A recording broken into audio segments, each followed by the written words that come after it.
on va essayer d'enchaîner rapidement. مرحبا بالأستاذ ديالنا Monsieur Mohamed El Hassan El Ragbi. C'est un chef de service d'endocrino de Rabat. Et c'est un ancien parrain qu'il est toujours.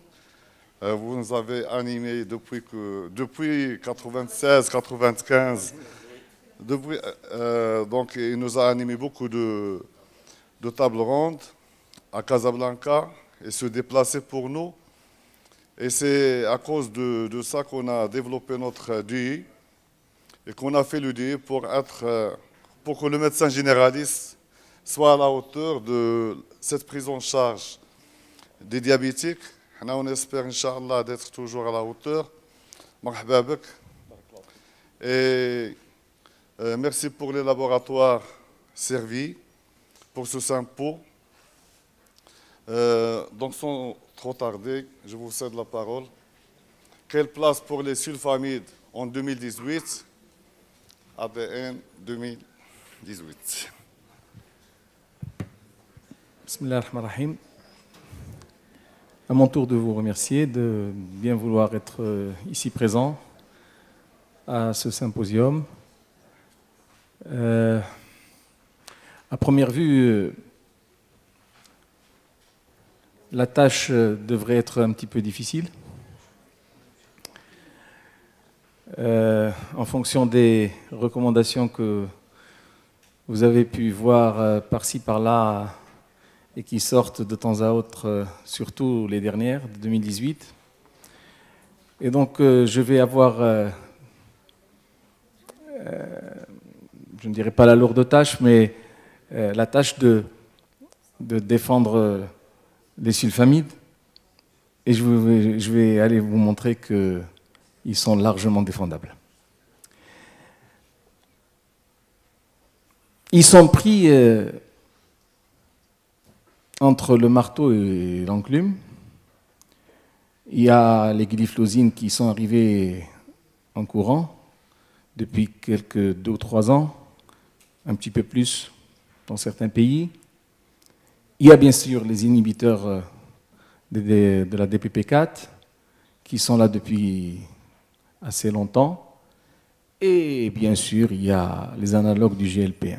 Et tous prennent en étreinte nos chers sulfamides que nous utilisons encore et qui sont utilisés encore de par le monde. Alors, je ne sais pas comment ça marche. Quand on commence un discours sur le diabète type 2, en particulier, il est essentiel de parler des mesures hygiéno-diététiques. Je suis censé parler des sulfamides et des autres traitements du diabète, mais je me permets de faire le rappel qui est incontournable, qui est celui des mesures hygiéno-diététiques. Car il faut se mettre dans la tête que pour traiter un diabétique de type 2, le meilleur moyen d'arriver à un bon résultat, c'est de le faire maigrir dans des proportions acceptables. Mais très souvent, le gros problème, c'est que avec les mesures hygiéno-diététiques, il y a souvent un problème d'observance, l'équilibre se détériore avec le temps, et bien sûr, les complications peuvent éventuellement apparaître. D'où cette course vers la prescription médicamenteuse qui se justifie, il n'y a pas de doute. Et donc nous nous retrouvons devant une floraison de médicaments. J'en barre un certain nombre pour laisser uniquement cela. Donc depuis les années 20 du XXe siècle, avec la découverte de l'insuline et du premier biguanide, mais qui n'est apparu sur le marché qu'en dans les années 50 avec les sulfamides, et ensuite les autres, les inhibiteurs du SGLT2 et bien sûr les inhibiteurs, les incrétines. Donc aujourd'hui, pour traiter le diabète, nous avons un choix, un très large choix pour faire des combinaisons thérapeutiques diversifiées et multiciblées pour contrecarrer telle ou telle anomalie. Alors nous allons voyager avec Monsieur Jalil, j'espère qu'il n'y a pas de Jalil dans la salle. 52 ans, il est sédentaire, fumeur, connu diabétique depuis 3 ans. Il consulte pour suivi de son diabète sucré et sa dernière consultation date de 9 mois. Ça vous donne une idée du suivi. Les caractéristiques de son examen, vous voyez, BMI à 28,5, glycémie à jeun, etc.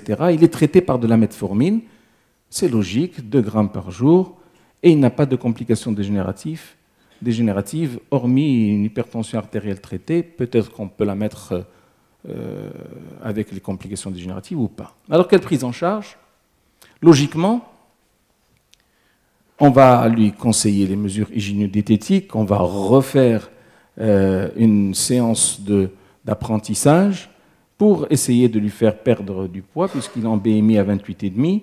On va lui conseiller l'arrêt du tabac et on va intensifier le traitement. La metformine, manifestement, ne suffit plus. Et donc, tout cela est le rôle de l'éducation. Alors, on va revenir un petit peu en arrière.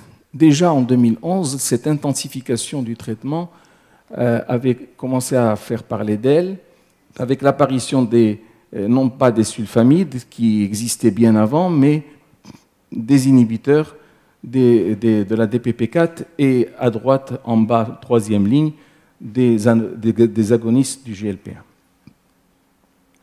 En 2015, tout le monde connaît cette diapositive, les choix deviennent beaucoup plus larges et on commence à passer par étapes, toujours la metformine en premier, ensuite on met les sulfamides en plus de la metformine, ça c'était en 2015, les recommandations internationales.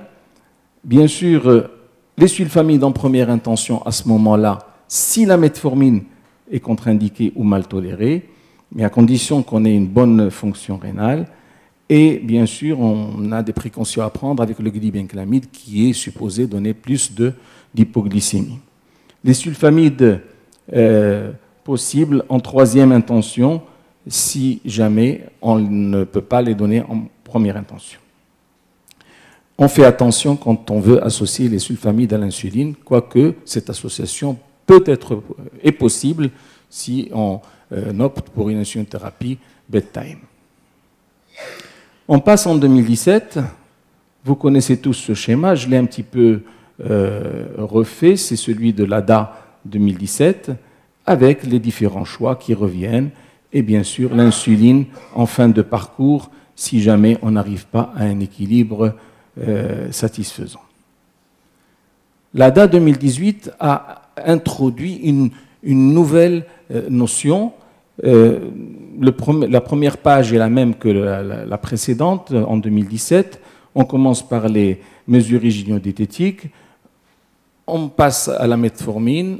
Au bout de 3 mois, si on n'obtient pas de résultats, on passe à la bithérapie. Mais avant de passer à la bithérapie, la nouvelle notion, c'est celle-ci. La présence de maladies cardiovasculaires chez le diabétique ou pas. S'il n'a pas de maladie cardiovasculaire, le choix reste ouvert. On peut donner le traitement pour lequel on penche le plus. C'est un choix personnel. Par contre, s'il y a une maladie cardiovasculaire, on conseille les médicaments qui ont le moins de risques par rapport ou qui permettent une meilleure protection cardiovasculaire. Et donc, le conseil va vers les inhibiteurs du SGLT2 et les analogues du GLP1. Ça, c'était la nouveauté. Alors maintenant, c'est une diapositive qui est un petit peu rigolote. C'est les recommandations de l'ASD 2018, celle qui est passée il y a 1 semaine ou 10 jours à Berlin. C'est tout ce que je vais vous présenter sur cette diapositive. Ce sont les recommandations de 2018. Non, je plaisante. Finalement, c'est quoi?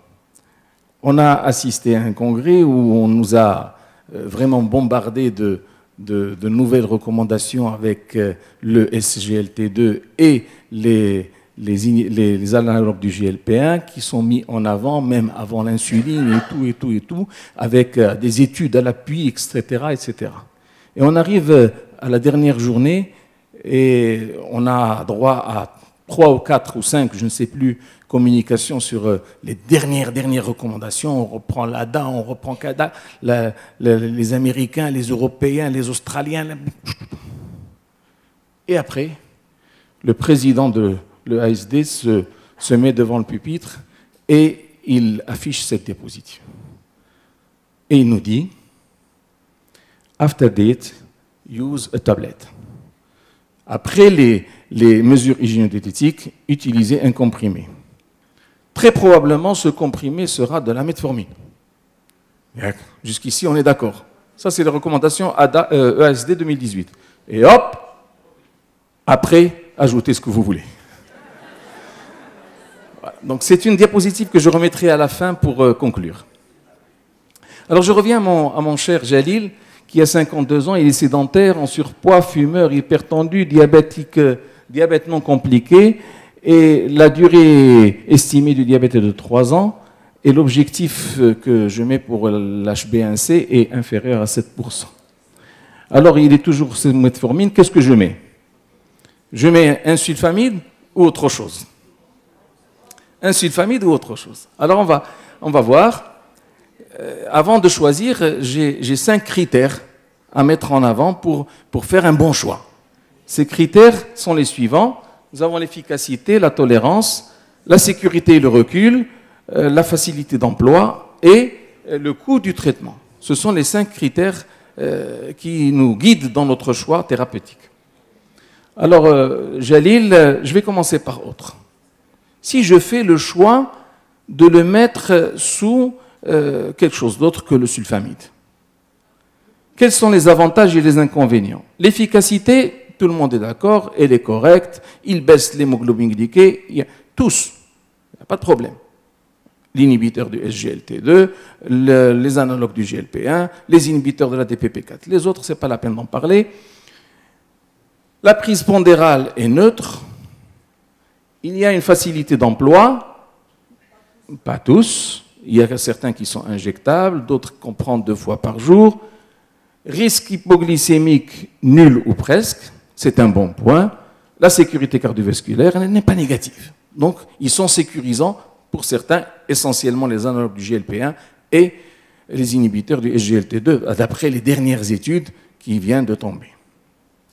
Maintenant, un inconvénient, c'est le coût. Et c'est vraiment... Mais si on fait le résumé de cette diapositive, c'est plutôt le feu vert, tous les feux sont au vert. Alors, M. Jalil, si je veux le mettre sous sulfamide, là, les sulfamides ils sont réputés pour donner des hypoglycémies, donc ils baissent la glycémie efficacement, et les bénéfices du contrôle intensif précoce sont indéniables, tout le monde les connaît, l'UKPDS l'a prouvé, le post-UKPDS l'a prouvé également, donc il n'y a pas photo. Les sulfamides, regardez, ils sont à moins 1,52, ce sont eux qui font le mieux baisser l'HbA1c par rapport à tous les autres produits. Et quand on voit les grandes études pour les autres produits, à l'inclusion, la plupart des patients sont sous sulfamide, soit à l'inclusion, soit après l'inclusion, ils ajoutent d'autres. Les patients sont mis sous sulfamide en plus des médicaments qui sont utilisés dans les études, les dernières études. Regardez, c'est la même chose. Je vous montre ici très rapidement, à tel point qu'on peut dire qu'un patient sur 2 est traité par des sulfamides en 2016 de par le monde. Donc, si je reviens à ces sulfamides que j'ai choisi de mettre Jalil, sur lesquels j'ai choisi de mettre Jalil, l'efficacité elle est incontestable, tout le monde le reconnaît, il baisse bien l'hémoglobine glyquée, large expérience clinique, vous l'avez constaté d'après les études qu'on vient de présenter, ils sont peu coûteux, tout le monde est d'accord, et la facilité d'emploi, oui, effectivement, surtout pour les derniers sulfamides de dernière génération, j'entends le glimépiride et le glyclaside LM. Et bien sûr, là se pose la question. La question, est-ce qu'ils donnent des hypoglycémies plus que les autres traitements? Est-ce qu'ils ne donnent pas? Est-ce qu'ils occasionnent une prise pondérale? C'est peut-être vrai. On va voir. Alors, les sulfamides, regardez pour les hypoglycémies, je ne m'attarde pas trop. Hypoglycémie sévère, eh ben, c'est pas très très fréquent. Vous en avez déjà eu? Personnellement, moi, j'en vois très très rarement. Bien sûr, de temps en temps, il y a des malaises hypoglycémiques. Oui, 32,7. 32,7 qui ne sont pas sévères. Alors, est-ce que l'hypoglycémie qui n'est pas sévère doit faire aussi peur que ce que l'on a l'habitude de dire? C'est une question qu'on peut discuter. Sur le plan de la prise pondérale, ben regardez, ça c'est une étude qui a été faite avec le glimépiride. La plupart des patients ne prennent pas de poids. Ils sont minoritaires, c'est en rouge. Ils sont minoritaires. Donc la prise pondérale n'est pas vraiment quelque chose qui va nous arrêter dans notre prescription des sulfamides. Monsieur Jalil. Alors il est sédentaire, en surpoids, fumeur, hypertendu, je m'excuse, je répète. Qu'est-ce que je vais mettre? Sulfamide ou autre?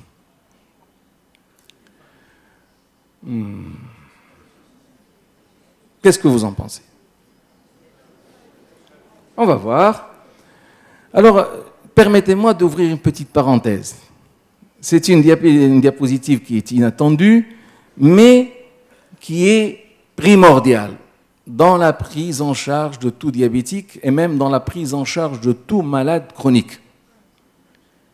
Chaque cas doit être individualisé, tant pour l'objectif glycémique que pour l'approche thérapeutique. Et donc, il n'y a pas un seul diabétique qui ressemble à l'autre. Et donc, les recommandations ne remplaceront jamais le médecin et ne remplaceront jamais son expérience et ne remplaceront jamais la médecine. Les recommandations, c'est une chose, c'est fait pour nous guider, c'est pour ça que ça s'appelle les guidelines, mais c'est aussi fait pour être critiqué. Et donc, le mot-clé dans la prise en charge de tout diabétique, c'est l'alliance thérapeutique. Sur quoi vous allez vous mettre d'accord avec votre patient en coordination et en concordance avec votre conviction scientifique que vous avez acquise au cours de votre formation. Monsieur Jalil, si je fais maintenant la synthèse, si je le mets sous sulfamide, l'efficacité, on a vu que c'était meilleur. C'est discutable, mais c'est ce qu'on a vu. La synergie d'action avec quoi? Avec la metformine, elle est établie et personne ne peut dire le contraire. D'ailleurs, il y a même des médicaments qui s'associent avec la metformine dans un seul comprimé, et les sulfamides en particulier. Le recul, il est certain. J'ai mis 4 fois positif supérieur parce que, effectivement, ce sont les médicaments oraux qui ont le plus de recul et qui ont délivré le plus grand nombre de leurs secrets.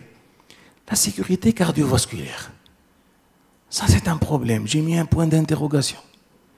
Et je me demande pourquoi j'ai mis un point d'interrogation. Est-ce que vous avez déjà entendu parler d'une étude sur les risques cardiovasculaires pour les sulfamides? Non. Toutes les études qui se font sur le risque cardiovasculaire se font avec les nouvelles molécules, parce qu'elles ont été suspectées, accusées d'être responsables de complications cardiovasculaires. Et donc, les promoteurs de ces molécules ont été dans l'obligation de diligenter des études pour montrer qu'elles ne sont pas responsables. Alors que les sulfamides, ils n'ont jamais rien fait. Et donc, ils n'ont pas demandé à faire des études. Parce qu'il n'y a rien eu.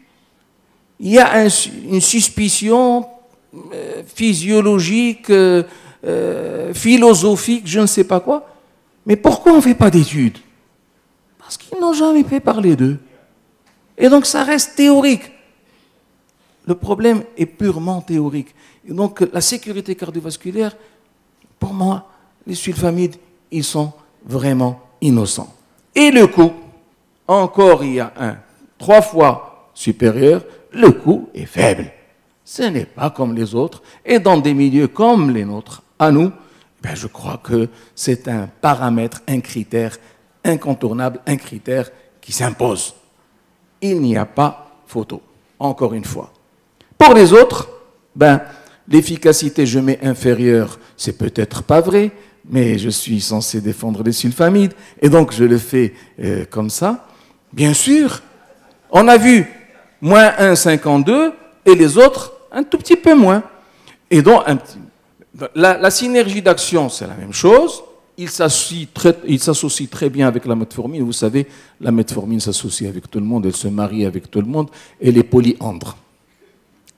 Et la neutralité pondérale, oui, effectivement, il n'y a pas de prise pondérale. La sécurité cardiovasculaire, certains ont démontré leur non-infériorité, d'autres tendent à montrer qu'ils sont protecteurs, c'est tant mieux pour eux, et pas d'hypoglycémie, c'est tant mieux encore une fois. Alors, j'ai presque terminé. Et là, je m'en vais poser la question suivante. Quel sulfamide vais-je proscrire? Il y en a toute une série. Il y a les anciens. J'ai enlevé la diapositive pour ne pas vous faire d'affront. Les anciens, le tolbutamide, le carbutamide, ça c'est les ancêtres des sulfamides. Mais ensuite, il y a eu le glibenclamide. Et le glibenclamide est réputé pour donner des hypoglycémies. Mais personnellement, je n'en suis pas vraiment très convaincu. Et pour preuve, il est resté 60 ans sur la liste des médicaments essentiels de l'OMS. Et depuis 2013, ce médicament a été évincé de la liste des médicaments essentiels de l'OMS et il a été remplacé par le glyclaside. Et non pas par son jeune enfant qui est le glipépiride, il a été remplacé par le glyclaside. Pourquoi? Eh bien, tout simplement parce que le glyclaside est une molécule qui a fait ses preuves aussi bien du côté de l'équilibre glycémique, parce qu'elle baisse très bien l'hémoglobine glyquée, mais également la glycémie à jeun, mais aussi le glyclaside a montré une sécurité cardiovasculaire, j'en ai parlé tout à l'heure, sans qu'on ne lui demande, et il a montré une protection rénale sans qu'on ne lui demande, et il a présenté aussi une sécurité du point de vue des hypoglycémies. Le glyclaside et le sulfamide qui donnent le moins d'hypoglycémie dans sa famille. Et donc, il a fait son entrée par le comité des experts de l'OMS depuis avril 2013 et il est sur la liste des médicaments essentiels dans le diabète sucré. Alors ce glyclaside, eh bien, il a été plus efficace sur la baisse de l'hémoglobine glyquée avec une différence pondérée de moins 0,12%, vous le voyez, et le nombre d'hypoglycémies sévères a été extrêmement bas. De même, une sécurité démontrée même chez les patients fragiles, je l'ai dit et je le répète, les patients âgés et les insuffisants rénaux, donc débutants, pas les insuffisants rénaux dont a parlé le professeur Scully tout à l'heure. Et bien sûr, c'est un médicament qui nous permet de faire de très très belles choses avec la metformine, je le dis et je le répète. Donc, les bénéfices cliniques versus les inhibiteurs de la DPP4 sont indéniables sur cette étude au moins. Et bien sûr, avant-dernière diapositive ou avant-avant-dernière, je ne sais plus, les sulfonylurées, un choix prouvé et toujours d'actualité. Les recommandations internationales actuelles maintiennent les sulfamides au cœur de la prise en charge du diabète type 2, avec une place précoce dans les algorithmes de traitement et reconnaissent leur efficacité sur la glycémie. Ceci est indéniable, tout le monde l'a reconnu, et c'est pour cela que je vous représente cette diapositive. Attendez, il en reste une, s'il vous plaît. La diapositive, vous la connaissez. Alors, quelle place pour les sulfamides en 2018? À vous de répondre. Ils ont encore de beaux jours devant eux. Merci.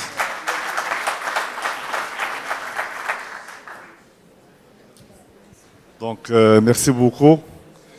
Vous nous avez vraiment facilité la tâche. Les sulfamides est une classe thérapeutique qui ne peut pas être absente de l'ordonnance, d'ailleurs, des médecins généralistes, parce que le coût il est très abordable et le glyclaside, sauf le 80, qu'en pensez-vous pour le 80? Le 80 a été mis un petit peu aux oubliettes parce que nous avons maintenant un... S'il vous plaît. Nous avons eu le 30 puis le 60 qui sont à libération modifiée, qui nous permettent une prise par jour et cela facilite l'observance et facilite l'utilisation du médicament. Donc je pense qu'il vaut mieux ne plus utiliser le 80 et utiliser celui qui est à libération modifiée. Est-ce qu'il y a des questions dans la salle? Merci. Oui. Il y a une question ici. Une question, là, une question en haut. Là, Allah يخليك. Fort, fort. Fort, fort. Fort. Attends, 3 questions, ça fait à d'autres là. Salam alaikum, professeur Gharbi. Oui, marhaban. Une petite question en ce qui concerne les sulfamides, que ce soit les glympérido diméclaside. Quel intérêt a-t-on à donner ces sulfamides en 2 prises par jour? J'ai vu des ordonnances d'endocrino avec une prise matin, une prise le soir. Ceci a commencé à être fait avec le glimépiride, mais pas avec le glyclaside. Si le glyclaside est donné 2 fois par jour, c'est une erreur. La libération modifiée assure une concentration suffisante pour toute la journée sur les 24 heures. Donc pour le glyclaside, c'est à revoir, c'est une erreur. Pour le glimépiride, le glimépiride a commencé à être donné 2 fois par jour quand il a été associé à la metformine. Dans un seul et même comprimé dans l'association fixe. Et donc il a commencé à être donné 2 fois par jour, mais je crois que lui aussi devrait être donné une seule fois par jour et c'est largement suffisant. Et donc on pourrait faire l'appoint pour la metformine en donnant un 2e comprimé de metformine seul à la 2e partie du jour. Merci, professeur Robert. S'il vous plaît, pour les associations fixes, à propos est-ce qu'on va les donner au début du repas ou à la fin du repas? Comme la metformine, on a donné à la fin du repas. Oui, effectivement, c'est un dilemme pour l'association avec les sulfamides, pas avec les autres médicaments. Avec les sulfamides, oui, effectivement, parce que les sulfamides, on les donne avant, mais cela ne pose pas de problème en ce sens que pour éviter les effets secondaires de la metformine, on préfère les donner à la fin des repas. Ou en milieu de repas. Une dernière question. La seule association fixe avec les sulfamides, c'est avec le glibenclamide. Les autres il y a le coamarel, le coamarel aussi. Le glimépiride, oui. Professeur Gharbi, c'est par là? Alors, oui, je suis là. Je tiens tout d'abord à remercier ADL pour ce bel congrès. Je vous remercie, professeur, pour votre... J'ai 2 petites questions. La différence entre glyclaside 30 et 60 et glyclaside 80, parce que dans des topos et des présentations, quelques professeurs ont quand même quelques différences entre les deux. Je voudrais quand même une réponse dans ce sens. Et puis les benclamides seuls ou associés à la metformine, parce qu'on trouve sur le marché le benclamide associé. Le glibenclamide. Le dibenclamide associé. Oui. Donc y a-t-il une différence s'il est seul ou associé? Merci beaucoup. Le glibenclamide, je commence par la 2e question si vous voulez bien. Le glibenclamide, maintenant, son utilisation est centrée sur l'association fixe. Donc on ne l'utilise plus en seul ou presque pas. D'ailleurs, l'apparition du glimépiride prouve qu'il est mis aux oubliettes parce que c'est le même promoteur. Donc on ne l'utilise plus en seul. L'association fixe avec la metformine est mise en avant, on peut l'utiliser, il n'y a aucun problème. Elle donne d'assez bons résultats quand on l'utilise dans de bonnes conditions. Pour la première question, le glyclaside 30, quelle est la différence avec le glyclaside 80? C'est la galénique et la méthode de fabrication du médicament. Le 80 est un médicament qui a une demi-vie qui est courte et on est obligé de donner plusieurs comprimés par jour. Alors que le 30, c'est un comprimé à libération modifiée et donc qui dure pendant longtemps sur le nictémère et donc on peut prendre un comprimé par jour sans aucun problème. Quelle est la différence avec le 60? Aucune différence, sauf que le 60, c'est 2 comprimés de 30 qui sont collés l'un à l'autre. Donc la libération modifiée ne change pas et ça permet de diminuer la prise des comprimés, la prise médicamenteuse. Donc quand vous prenez un comprimé, c'est mieux que d'en prendre 2. On partage bien votre vue sur le plan coût et tout ça. Concernant les inhibiteurs de la DPP4, il agissent... Voilà. Les inhibiteurs de la DPP4, ils sont repas dépendants. Les sulfamides, ils agissent sur les 24 heures. Est-ce qu'il n'a pas un épuisement des cellules bêta concernant l'insuline? C'est une notion qui est tout à fait théorique et qui n'a pas fait ses preuves sur le plan pratique. On peut utiliser les sulfamides pendant des années sans qu'il y ait d'épuisement pancréatique. C'est une notion qui est purement théorique. Ils sont insulinosécrétaires, c'est vrai, les inhibiteurs de DP4 aussi, et les glinides également. Donc, et on n'a pas vraiment de cas fréquents qui reviennent et qui nous disent que tel ou tel patient a eu une sécrétion épuisée. Donc, il n'a pas d'études dans ce sens. Non, il n'y a pas. Merci beaucoup, professeur Larbi. Merci beaucoup, les laboratoires servis. Et on empiète sur la pause café. Rendez-vous à 11h30. Merci beaucoup.